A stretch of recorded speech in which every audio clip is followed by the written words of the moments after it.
Troisième et dernière partie de Politicien, votre rendez-vous politique dont le numéro de ce jour est consacré au Sénégal. Mes trois invités sont toujours avec moi. Alors, la question principale aujourd'hui, c'est quel enseignement tirer de ce qui vient de se passer? Alors, je dois rappeler, avant que vous ne répondiez à cette question qui serait inexacte, de faire croire que les problèmes que nous avons évoqués dans les deux premières parties de notre émission sont spécifiques au Sénégal. Ce n'est pas le cas. Vous avez d'autres pays qui sont dans des situations beaucoup plus dramatiques. Et d'ailleurs, plusieurs ressortissants d'autres pays africains continuent d'aller au Sénégal, étudier notamment en médecine et dans beaucoup d'autres domaines. C'est la preuve que l'enseignement au Sénégal est encore de qualité, qu'il faut absolument préserver.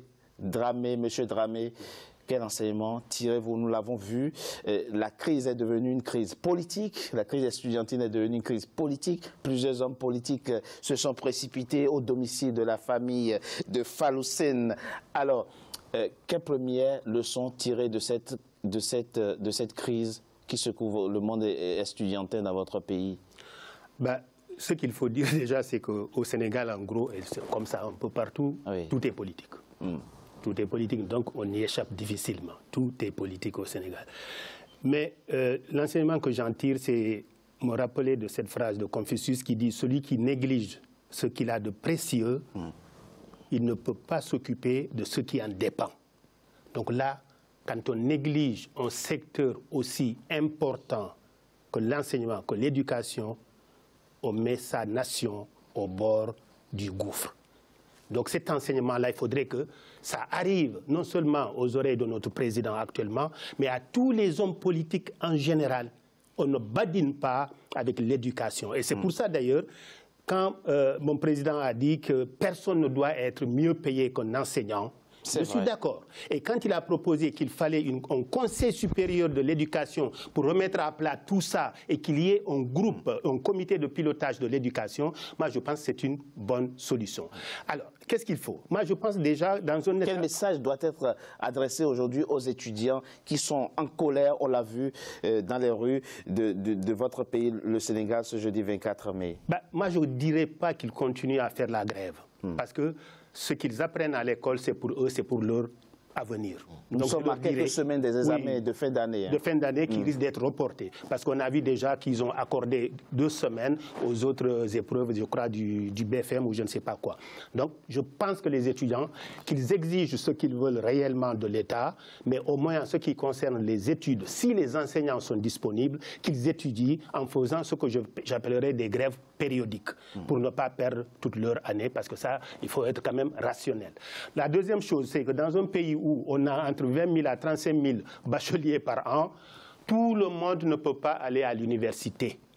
Il faut qu'on se dise la vérité. Il faut donc trouver des réorientations alternatives en formation diplômante à partir du CM2. Ça a commencé, hein? Voilà, ça a commencé. à partir le président du CM2. Un programme.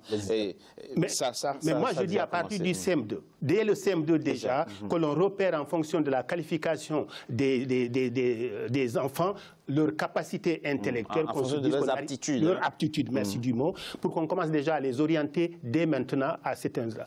Et puis, une autre solution que moi j'aimerais bien, je ne sais pas si ça vaut ce que ça vaut, c'est essayer de pousser le secteur privé et bancaire vers les régions en y construisant et en y développant et en y gérant eux-mêmes les grandes écoles. Tout est concentré autour du Nord, là. Même, regardez par exemple l'université de Ziguinchor, mais c'est un parent pauvre de l'université, du paysage universitaire du Sénégal. Il leur manque tout. Donc moi je pense qu'il faut aussi une réorientation de l'enseignement du privé vers les régions et dans ce cas-là accompagner des exonérations de l'État au niveau des impôts, au niveau des taxes pour permettre aux étudiants de pouvoir faire les études sur place. Ça s'appelle une opposition responsable, Monsieur Moustapha Dramé. Une autre chose quand même qui est importante pour éviter ces histoires de bourse-là. Moi je propose, et ça je crois que c'est un frère Abdourahmane qui l'a dit aussi, que l'on dégage une ligne budgétaire qui sera confiée aux universités en cas de besoin et d'urgence, que les universités fassent face aux besoins devant les étudiants, plutôt que d'attendre que l'État vire l'argent aux banques qui ont des problèmes à donner. Ça, ce serait très intéressant plutôt que de les faire attendre. Parce que mourir pour un repas, c'est quand même dommage. Ce n'est pas acceptable. Ce n'est pas acceptable au Sénégal. Là, une opposition positive, une mesure constructive, positive. L'opposant Moustapha Dramé appelle les étudiants sénégalais à reprendre le chemin des universités et à sauver l'année pour pas que, effectivement, l'année soit perdue. Et vous, quel doit être le message de celui que vous représentez, du pouvoir que vous représentez à cet acte acceptable, quel doit être son message aussi aux étudiants qui nous suivent en ce moment, aux étudiants sénégalais en l'occurrence? J'appelle l'ensemble de mes camarades étudiants qui actuellement sont au Sénégal. Et dont la colère est légitime, il faut le dire. Oui, à l'apaisement. Et à reprendre effectivement les cours. Faire confiance aussi au président de la République et à son gouvernement qui actuellement a pris toutes les mesures pour que les problèmes soient résolus. C'est dans l'apaisement que nous aurons les bonnes solutions. L'autre aspect, c'est de comprendre aussi que leur doléance, qui consiste à exiger ou à demander de meilleures conditions de vie et d'études, est en phase, ou les doléances sont en phase avec l'option fondamentale du président qui consiste aujourd'hui à faire de l'enseignement supérieur un pilier de notre développement économique, mais aussi à faire de l'étudiant un acteur de sa formation. Ce qu'il faut déplorer dans cette situation-là, c'est cette volonté de récupération politique. Très honnêtement, je trouve indécent et immoral que certains acteurs politiques profitent de cette situation dramatique et regrettable pour agir. Pourquoi parlez-vous de récupération politique? Vous exagérez là, non? Laissez-moi finir. Oui, allez-y très rapidement, oui. Qui a récupéré vous l'avez si bien dit au départ, certains hommes politiques se sont précipités vers la maison de feu Fallou. Et tout cela. C'est ça que vous interprétez. Mais le président de la République a été le premier à le faire. Le président de la République, il est dans son rôle. D'ailleurs, suite à cette crise-là, tout le monde a tenté de faire croire aux gens que le président ne fait rien pour les étudiants. Il est le président de la République. Il doit veiller en sorte que l'ensemble des priorités qui préoccupent le pays, qu'il puisse les satisfaire. Mais vous ne comprenez pas que des opposants sénégalais indignés puissent manifester de la solidarité, surtout en ce moment de Ramadan. Mais même si ce n'était pas autant de Ramadan, vous ne comprenez pas que des opposants sénégalais puissent manifester leur solidarité vis-à-vis de la famille éplorée? Marquer une solidarité, cela est dans notre culture. D'ailleurs, c'est qu'on ne doit pas commettre l'erreur. Dans la religion ou dans ces types d'événements familiaux, d'inclure la politique dans ce secteur-là. Il faudrait... Mais une crise universitaire, c'est une... Non, l'université... Ça a une dimension politique, forcément. L'université ne doit pas être prise en otage par la politique. Pas la politique, dites-vous. Non, il faut l'éviter. Il faut l'éviter. D'ailleurs... Mais Richard... non, laissez-moi finir. Laissez-moi finir, s'il vous plaît. Laissez-moi finir. L'université, nous devons tous la protéger. C'est un espace de savoir. Il faut essayer de cultiver au sein de nos universités l'excellence. Point barre. Et il faut les mettre dans les conditions qu'il faut. Donc, le fait aussi d'appeler les étudiants à l'apaisement, c'est très bien. Ça, c'est responsable. Mais ce n'est pas tout le temps le cas. Et je ne l'ai pas entendu de la part de leurs responsables. L'autre aspect maintenant, par rapport aux enseignements qu'il faut tirer, effectivement, je suis favorable à ce qu'on accélère les travaux concernant les universités qui sont actuellement en chantier. Ensuite, faire en sorte que le système de paiement des bourses soit aussi maîtrisé et qu'on puisse payer les étudiants à bonne date. Et le dernier aspect, faire en sorte qu'aujourd'hui aussi, qu'on puisse maîtriser à nouveau le calendrier universitaire qui impacte beaucoup sur les enfants. Vous revendiquez, avant que je vienne à vous, vous revendiquez... Ben non, je ne suis pas d'accord. Tout à l'heure, le droit pour les opposants sénégalais à manifester aussi leur solidarité vis-à-vis de la famille. Et indépendamment de l'appartenance politique, ils n'ont pas cherché à savoir si Fallou Sène, si sa famille était de l'APR, de Réumi ou du Parti Socialiste. C'était des Sénégalais qui, spontanément, qui ont les moyens. Il y a beaucoup de Sénégalais qui auraient pu le faire s'ils avaient les moyens et qui n'ont pas pu le faire. Donc, c'était des Sénégalais qui spontanément se sont portés vers la famille. Il n'y a pas eu de politisation de cet événement. Et d'ailleurs, s'il y a politisation, c'est le gouvernement lui-même de Macky Sall qui politise tout. Il politise même les présentations de condoléances. Ils font même des meetings quand ils vont présenter des condoléances dans les... Mais si, c'est la vérité. Un meeting pour présenter des condoléances. On a vu ça. Vous avez vu ce qui s'est passé chez Bamba Fall? Vous avez vu les images? Un meeting pour présenter des condoléances. Qu'est-ce qui s'était passé? Un ralliement politique en direct. C'est extrêmement grave. Non, mais arrêtez ce que vous dites. C'est vous qui politisez tout au Sénégal. Ils politisent tout, même dans les derniers grains de riz dans nos assiettes. Ils achètent tout avec l'argent en pensant que l'argent peut tout régenter au Sénégal. Alors, ne nous donnez pas de leçons sur la politisation des événements. Vous êtes les champions du monde, même au niveau de la lutte d'ailleurs. C'est les meilleurs au monde à aller politiser les arènes au Sénégal. Donc voilà, là je finis avec ça. On ne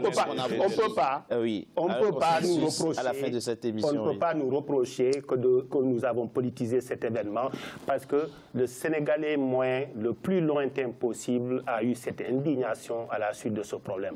En parler et aller présenter ses condoléances, moi je crois que c'est une chose naturelle. Il n'y a pas eu de politisation de cet événement. Mais dire les vérités au gouvernement et au président Macky Sall par rapport à ce qu'il a promis et ce qu'il n'a pas fait, exiger les responsabilités par rapport à ce qui est arrivé et enfin tendre la main à la famille, il n'y a rien de politique là-dedans. Il y a que tout simplement... C'est pour la première fois qu'un homme politique descend suite à un décès pour promettre qu'il va construire une maison. C'est pour la première fois.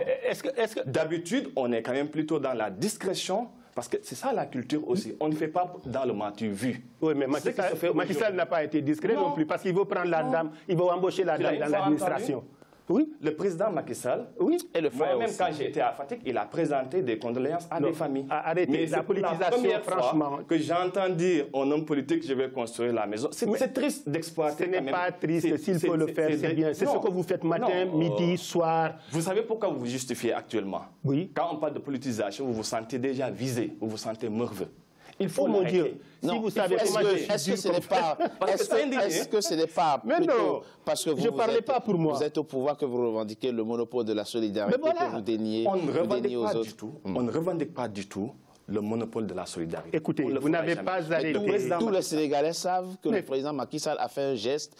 Alors, c'est quoi ça? Le geste qu'il a fait, c'est quoi? Et pourquoi les Sénégalais ne sauraient pas que Idrissa Seck promet de construire la maison de la famille? Si vous prenez, si vous voulez... Est-ce que ce n'est pas finalement réjouissant que des responsables politiques, dans des moments aussi douloureux, aussi difficiles, parce que ne n'oublions pas le contexte, un étudiant est mort parce qu'il voulait manger à sa faim. C'est aussi ça le contexte. Est-ce que ce n'est pas finalement réjouissant que tout Sénégalais qui a la possibilité d'aider dans des moments difficiles comme ça puisse le manifester? Vous pensez que ça devrait se faire de façon discrète et que toute autre forme s'apparenterait à de la politisation? C'est ce que vous pensez. Monsieur Lamine, l'autre enseignement qu'il faut aussi tirer, malheureusement on n'a pas assez de temps, l'autre c'est important pour nous d'insister là-dessus.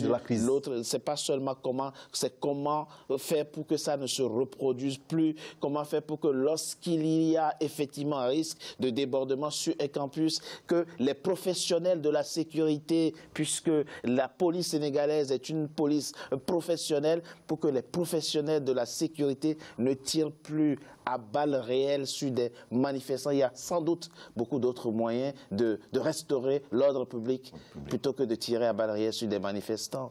Effectivement, moi j'étais donc ancien leader des étudiants à la faculté des sciences et techniques.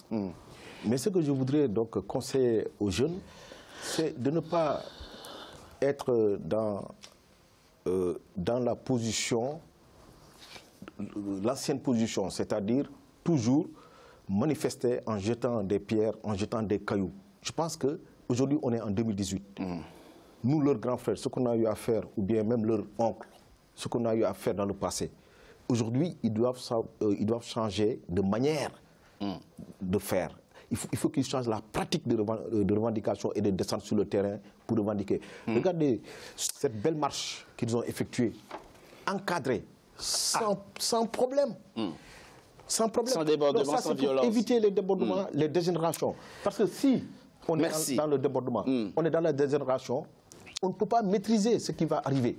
Donc je conseille vraiment aux associations d'étudiants, aux amicales, de se restructurer et de revoir. Maintenant, je vais terminer là où je vous disais que nous sommes un modèle de service de gestion des étudiants, qui est un service du ministre de l'Enseignement supérieur, également, qui est patronné aujourd'hui par M. Moïse Sarr. Alors, je rappelle... On a reçu 2 prix.